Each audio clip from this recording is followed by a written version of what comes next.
There are a total of 6 stages in the trans-theoretical model. The trans-theoretical model is a widely used and successfully applied model when it comes to creating programs and interventions. The reason for this is that it follows multiple attitudes at different stages of behavior change. For instance, in the pre-contemplation stage, by definition, this is when an individual has no intention of taking action within the next 6 months. So for physical inactivity, an individual may have no interest whatsoever on changing their current behaviors.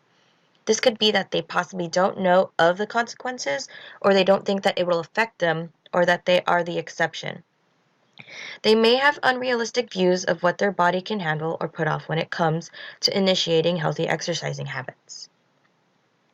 In the next stage, the contemplation stage, this is when an individual intends to take action within the next 6 months.